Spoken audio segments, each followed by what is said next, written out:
everyone. I'm Dana Perino along with Kennedy, Harold Ford Jr., Lawrence Jones, and Greg Gutfeld. It's 5 o'clock in New York City, and this is The Five.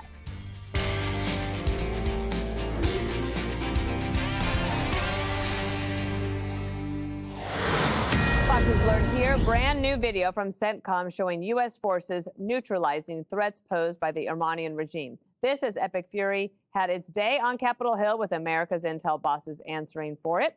DNI Tulsi Gabbard, CIA Director John Ratcliffe, and the FBI's Kash Patel facing off with lawmakers over the intelligence behind the operation. It got a little testy with the Democrats. Watch. Did you brief the president if he starts a war of choice that the likely result would be that Iran would strike adjacent Gulf nations and close the Strait of Hormuz? I have not and won't divulge internal conversations. I can't get a word in edgewise. He won't answer the question, and then he's taking a minute of my time. You're both big boys. You can handle it yourself. Did he know this was going to happen, or did he just disregard it? Was it the intelligence community's assessment that nevertheless, despite this obliteration, there was a, quote, imminent nuclear threat posed by the Iranian regime? Yes or no? It is not the intelligence community's responsibility to determine what is and is not an imminent threat. Okay. That is up to the president. Some other big epic fury developments. Israel killed yet another top Iranian leader. This time it was the regime's intel chief. And remember the bunker busters? Well, the U.S. military just unleashed multiple 5,000-pound deep penetrator bombs on Iranian missile sites all along the Strait of Hormuz. And speaking of that very important shipping lane, President Trump is posing a hypothetical to NATO allies, posting on Truth Social. I wonder what would happen if we finish off what's left of the Iranian terror state and let the countries that use it, we don't, be responsible for the so-called strait. What would get some of our non-responsive allies in gear and fast? So a lot of things moved forward on this today. Let me just turn over to you, Kennedy. I'm not sure where you want to land. I'll turn it over well, to you. thank you very land much. Wherever I will try and Mary Lou Retton this. I think it's good to see our intelligence apparatus grilled on Capitol Hill. It was very interesting because they did take some incoming from both parties, and there is a little bit of a fracture within the Republican Party. There are people who are very supportive of the president, and politically, we've talked about it on this show. They're worried about the midterm ramifications of a war that won't wrap up, and it's also the kind of thing. And everyone who has studied Iran knows this. If you're going to start an incursion there, you're going to have to finish it, because otherwise Iran will do what the Taliban did and just wait it out in order to ascend to power once again. Right now, the Iranian regime is in what is called a rump regime, which is just essentially the remnants of the hardliners. They are hanging on fast and furious, but they have seen this coming, and for them, it's not life and death in this world. It's the next one. And if they're going to kill tens of thousands of their own people, you better believe they're going to fight like hell to stay and hold on to power as long as possible. My worry is how long is as long as possible, and what will it take for this president to finish what they have decided to start? Harold, the NATO Secretary General, Mark Rutte, who has a good relationship with President Trump, I think we could say, he said that they're starting to have these discussions about NATO helping out, at least because, as President Trump said, it's not really where we use all of our shipping to go through. They do. And of course, as Caroline Levitt said this morning, we want the world to do well, and we need some help here. Are they going to come in? Well, we should, first, it's good to be with everybody.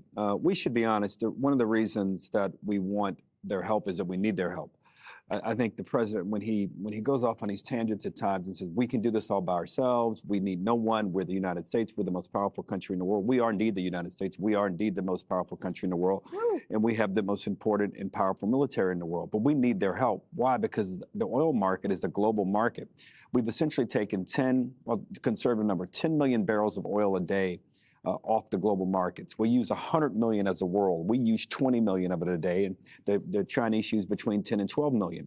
So as much as we say that they use it and we don't use it, it's really a fiction. We are using it because we all take from this global market. Two, I was pleased to see the Democrats today to give the military the credit.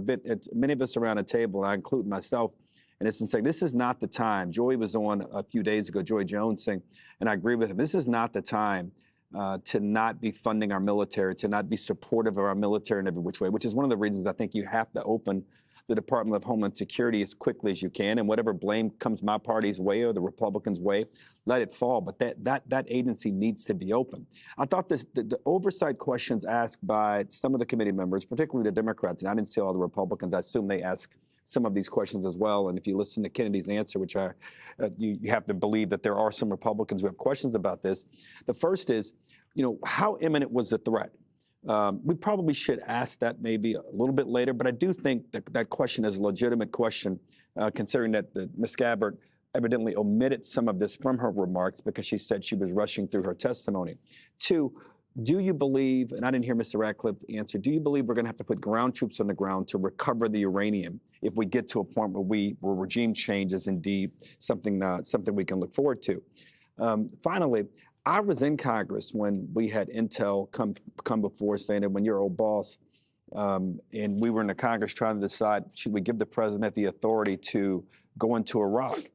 And many of us decided to give him that authority. We learned later that perhaps, I think the president even learned later, that maybe all the intel was not quite what we thought it was. So I understand where these people are coming from, Democrats and Republicans alike. And President Trump won a few years ago and 8 years back because he said he didn't want to get into these long wars. So these are legitimate questions, and again, I'm happy that we're supporting our military, but I don't think anyone should be surprised, nor should not want to answer questions about how long is this going to last, you think, and is the threat as imminent as you thought the threat was? These are questions they should answer. One of the things, I'll give you the floor in one second. I just wanted to mention, I don't have it here, but over at CNN today, they showed the support for the president, at least on the Republican side, really super strong when it comes to the war. I mean, how can you not? We start the show off at 6 a.m. every morning, and we get a list of people that were our enemies that are dead. Mm-hmm. That are dead, that have been threatening us for decades with no repercussions. I mean, look, I love my dear brother Harold, but you can't give the military credit for taking the shots without giving the intelligence community the credit for finding the people to target. I'm giving them that credit. I'm just saying that, but they grilled these men and women today without first applauding what their agency has been doing, which is locate the targets, their every move. These people can't even go out for a stroll without being targeted. And so I think we're at a critical time right here, and when you talk about national security, when you talk about the battlefield, they could have been asking legitimate questions. Also, I hate the new terminology that everyone seems to be using, which is imminent threat. Okay, well, are we just going to let our enemies, was it imminent when it was 2 assassination attempts from the Iranians on the president of the United States' life, or when they threatened our former national security advisor and they're still under protection, Secretary of State, #1 state sponsor of terror? Like, when did we start saying if it's imminent or not? I'm sorry, if you're in law enforcement or in any other threat and you use that standard to judge what is it, you'll be dead. And so I think when you finally got a president that's taking action on things. Now, if you look at the media, they will say that the world is on fire. I disagree with that.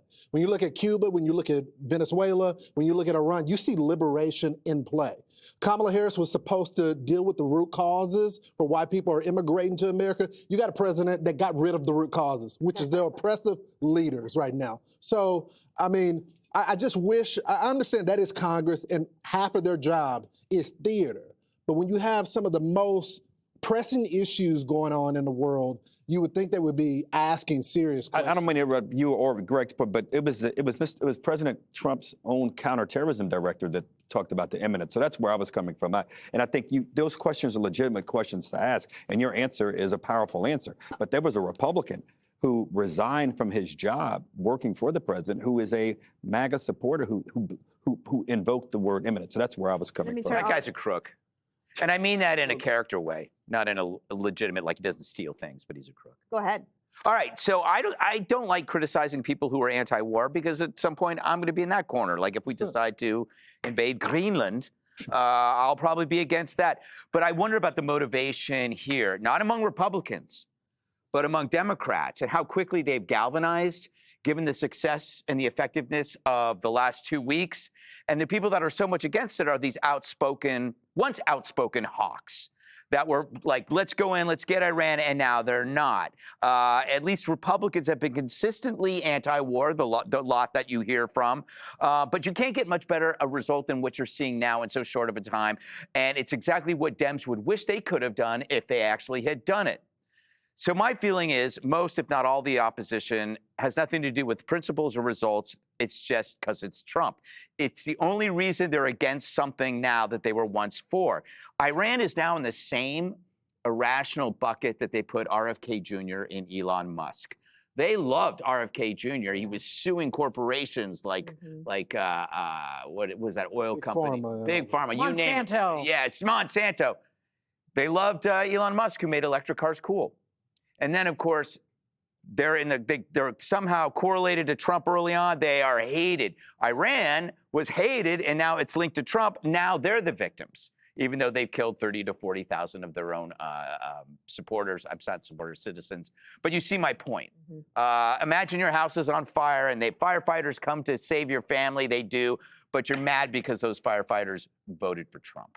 Or you're against the best surgeon in the world operating on your kid because you found out he donated to Trump. You're going to punish yourself, not over the behavior or experience of somebody, but their beliefs. And that's on you. Every single decision, it seems, they make is based on their relationship to Trump. Personal, professional, political. It's a narrow, myopic position to be in, forced to cheer on terrible things because Trump doesn't like them, or condemn good things because Trump likes them. It's guided by belief and not behavior.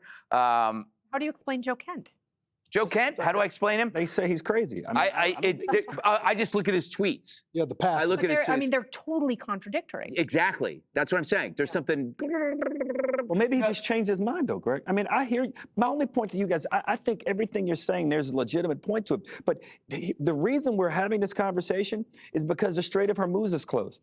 If oil prices were down, food prices were down, fertilizer and helium and sugar prices were down, we wouldn't be having a conversation with the fury that we're having. There's no doubt. There's some Democrats that just knee-jerk reaction is to dislike and to hate Trump. And I don't believe that. But I do think it's important to ask basic questions about, do we believe we're the only ones that can end this war? I don't. I think Iran is going to have a say in when this war ends, and because of their drone technology and other things. So I do wish they'd ask some of those questions, Lars.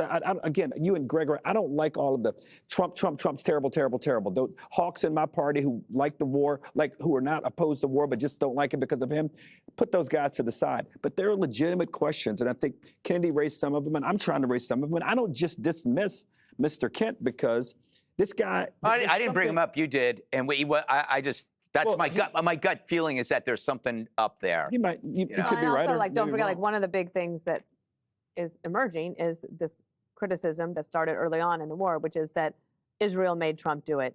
Yeah. And the president's rejected that. Caroline Levitt, they've all rejected that, except for that there is this strain that wants that to be the issue. But that has been disproven by history. You have 40 years of Trump talking about Iran. He said what he was going to do to Iran in the 80s. He actually telegraphed what he was going to do to the island of Krog or whatever it's called. And it's also interesting because Joe Kent was supported by President Trump to run for office. Twice. And then he lost that seat, so now that's a Democrat seat. Something happened. Got him a position at the administration. Something happened. But I also admire for him for resigning. If he came to the conclusion that he could not support it and he resigned, absolutely, that's what he should do. I think you guys are going on limited information. That's all I'm going to say. But Greg, if we were doing this as a segment, I would probably have more to say. But I'm telling you right now, you brought this up in a laudable way, and I'm suspect of his intentions. And you could be right. You know what? You could be wrong too, brother. He could very well. No, I'm never wrong, Harold. I thought you knew that. Be sure to like and subscribe for all the Fox News latest on YouTube and catch full shows streaming now on Fox One.